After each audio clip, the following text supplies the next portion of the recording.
ओम।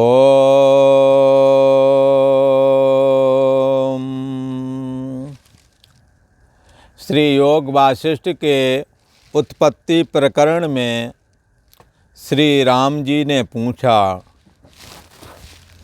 हे भगवान, यह सब जगत आडंबर मन ने ही बनाया है, मन ने रचा है, और यही कारण है सब मन रूप है।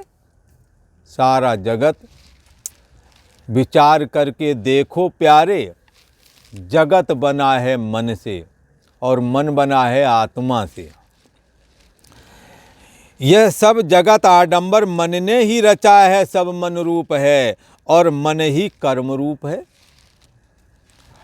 यह कहने से आपने जो ये मुझे कहा, मुझे बताया, मैंने ये निश्चय किया आपके कहने से, परंतु इसका अनुभव कैसे हो? मैंने निश्चय जो आप कहते हैं मैंने निश्चय कर लिया, ठीक है, ऐसा ही है, पर इसका अनुभव कैसे करूं?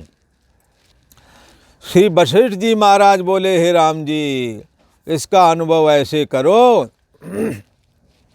यह मन भावना मात्र है।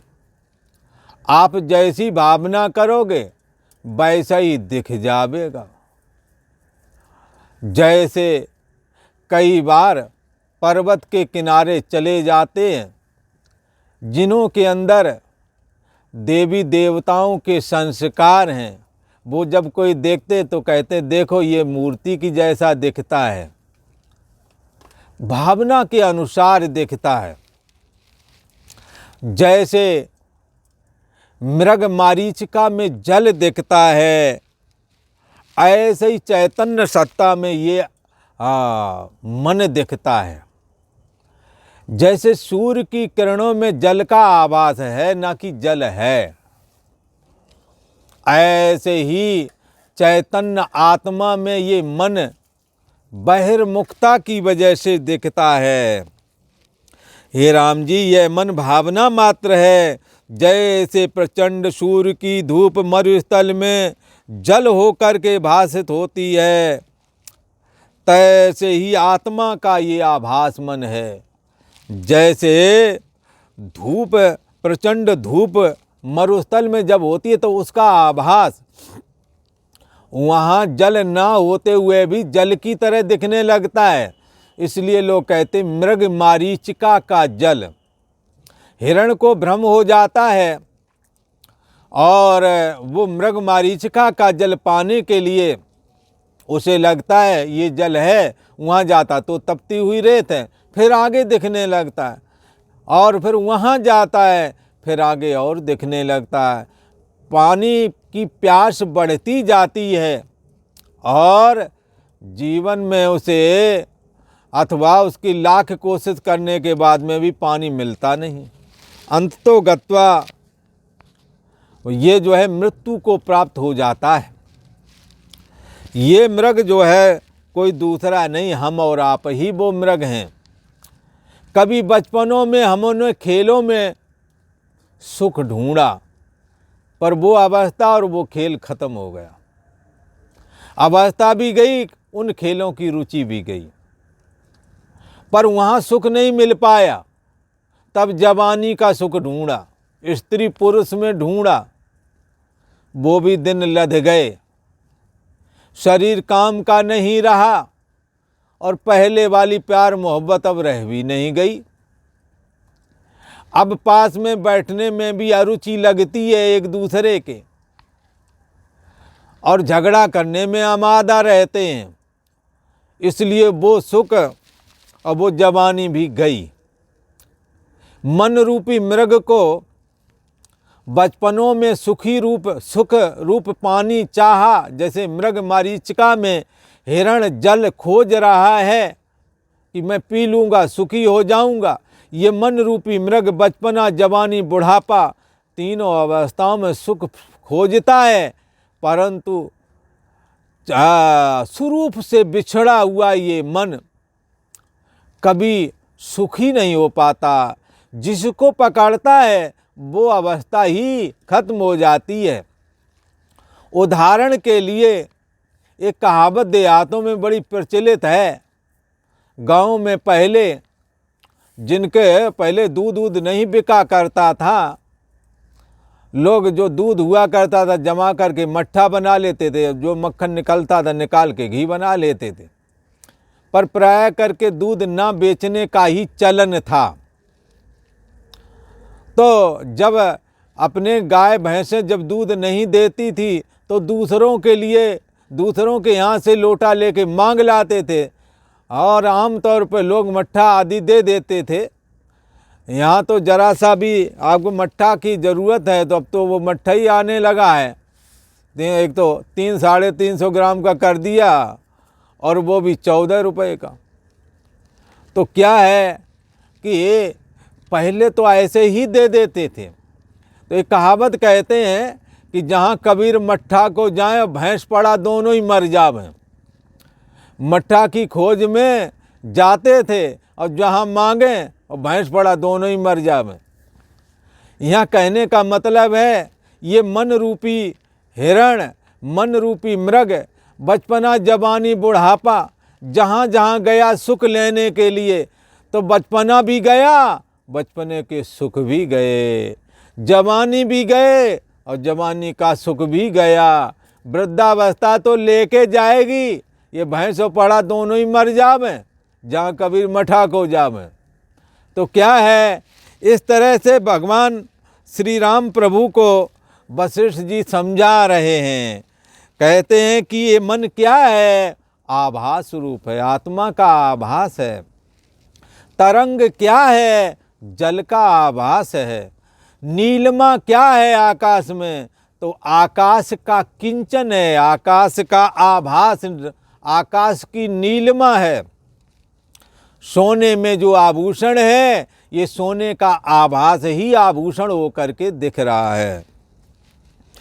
ऐसे ही चैतन्य सत्ता का आभास ही राम जी मन है, मन कोई और अलग नहीं है। इसलिए अंतर्मुख मन चैतन्य सत्ता में लीन हो जाता है और बहिर्मुख मन विषयासक्त होकर के बंधन का कारण बन जाता है। और बहिर्मुख वाले मन से जगत भाषित होने लगता है। मन से जो कुछ जगत भासता है, राम जी सब मन रूप ही है। वो कहीं मनुष्य, कहीं देवता, कहीं दैत्य, कहीं पक्षी, कहीं गंधर्व, कहीं नाग आदि जो कुछ रूप भासते हैं, वे सब ही मन से ही विस्तार को प्राप्त हुए हैं। सारे के सारे रूप ये मन ने ही धारण किए हैं। पर तिनका और काष्ठ के तुल्य हैं, इनका कुछ वजूद नहीं है। वजूद तो चैतन्य सत्ता का ही है, कि जिसके बगैर मन का भी कोई वजूद नहीं। मन अनेक रूप धारण तब कर पाता है जब चैतन्य आत्म सत्ता का प्रतिबिंब प्राप्त कर लेता है, तब ये सोने जागने वाली चेतना के रूप में अपने को जानता है। इसलिए ये सब मन बना जरूर है, पर आत्मा के बगैर इसका कोई वजूद नहीं है।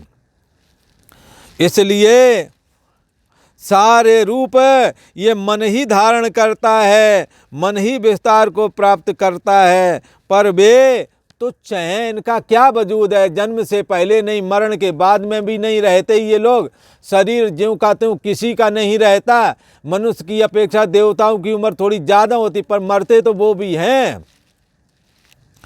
इसलिए इन सबको विचारने का कोई प्रयोजन नहीं। मन पर विचार करके आत्मा का विचार करो। यह सब मन की रचना है। और राम जी मन विचार करने से नहीं रहता है। मनस अमनि भावे द्वैतम नैवोपलब्धते है। मन अविचार से सिद्ध है। जैसे मृग मारीचिका में जल अविचार से है, जल है ही नहीं।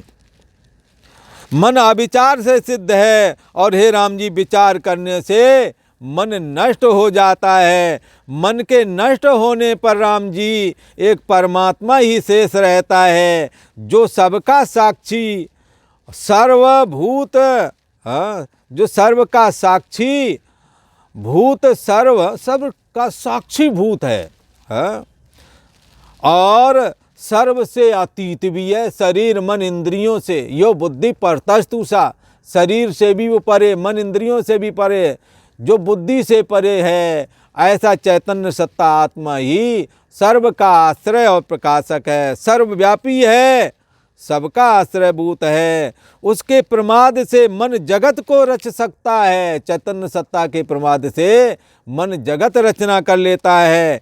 इसका कारण कहा कि मन और कर्म, इसी कारण से क्या कहा बसर जी महाराज कहते हैं, हे राम जी, इसी कारण कहा कि मन और कर्म एक रूप ही हैं, दोनों रूप मन के ही हैं और शरीरों के कारण हैं। हाँ, प्रमाद से मन जगत को रच सकता है, इस कारण कहा मन और कर्म एक रूप हैं और शरीरों के कारण हैं, और शरीरों के कारण हैं। जितने भी शरीर हैं, पेड़ पहाड़ पशु पक्षी जानवर, सारे शरीरों का कारण मन है। मन ना हो तो हम अस्मि यह कहने भी में समर्थ ना होगा कोई भी। हे राम जी, जन्म मरण आदि जो कुछ विकार हैं राम जी, ये सब मन से ही भाषित होते हैं और मन ये अविचार से है। जैसे सोने से आभूषण भाषित होता है और आभूषण अविचार से है, सोना ही है वहाँ, ऐसे ही मन अविचार से सिद्ध है और विचार से मन का अंत हो जाता है। मन ये जो है ना, हे राम जी, जन्म मरण आदि जो कुछ विकार है ये मन से भाषित होते हैं और मन अविचार से सिद्ध है। विचार करने से ये ब्रह्म में लीन हो जाता है और फिर तो इसे आत्म ही वेदम सर्वम, सब कुछ आत्मस्वरूप ही दिखाई पड़ता है। ब्रह्म ही वेदम सर्वम, सब कुछ ब्रह्म ही है, ऐसा ये ज्ञान हो जाता है और मन ब्रह्म में लीन हो जाता है। आज इतना ही।